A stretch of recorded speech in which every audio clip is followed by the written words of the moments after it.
नहीं सुधरेगा चालबाज चीन। एलएसी पर फिर शुरू किया निर्माण कार्य।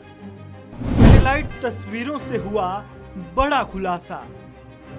लाइन ऑफ एक्चुअल कंट्रोल यानी एलएसी पर चीन और भारत के बीच विवाद जारी है। लाख समझाने के बावजूद भी चीन अपनी हरकतों से बाज नहीं आ रहा है। चीन चाहता ही नहीं भारत के साथ विवाद खत्म हो। अब एक बार फिर एलएसी के पास विवादित क्षेत्र में निर्माण कार्य कर रहा है। एलएसी के पास सोमवार को नए सिरे से मिली सैटेलाइट तस्वीरों से पता चला है कि चीन ने पेंगोंग सो झील के पास विवादित फिंगर 4 और फिंगर 8 क्षेत्रों के पास एक नई रेडोम संरचना का निर्माण किया है।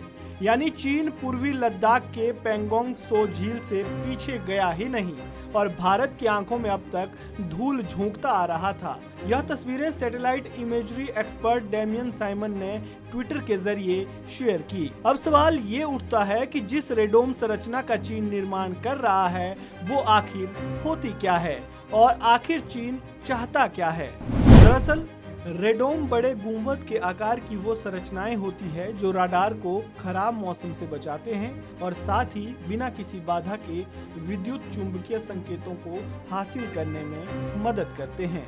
डेमियन साइमन ने आगे दावा किया कि ये तस्वीरें निर्माणाधीन सौर पैनल और एक प्रस्तावित राडार का व्यू शेड दिखाती है जो हाईलाइट किए गए इलाके और लेक सेक्शन में निगरानी के लिए अनुमति देता है।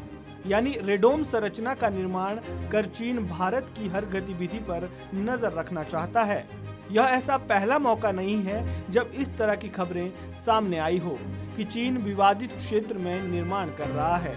इससे पहले भी खबरें सामने आई थी कि पेंगोंग सो झील के पास एक पुल का निर्माण चीन कर रहा था जिसे भारतीय सेना के अभियानों का काउंटर करने के लिए मजबूत हथियार माना जा रहा है।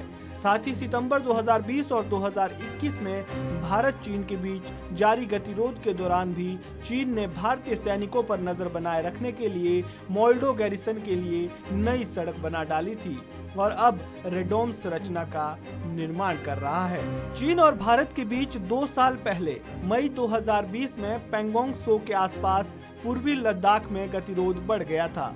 इस दौरान हिंसक झड़प भी हुई थी। इसके बाद कई दौर की बातचीत के बाद दोनों देश विवादित क्षेत्र से पीछे हटने और यथास्थिति में लौटने पर राजी हुए थे। इसके बावजूद चीन की नापाक करतूतों की खबरें सामने आती रही। इस खबर में फिलहाल इतना ही। ताज़ा अपडेट्स के लिए बने रहें वन इंडिया हिंदी के साथ।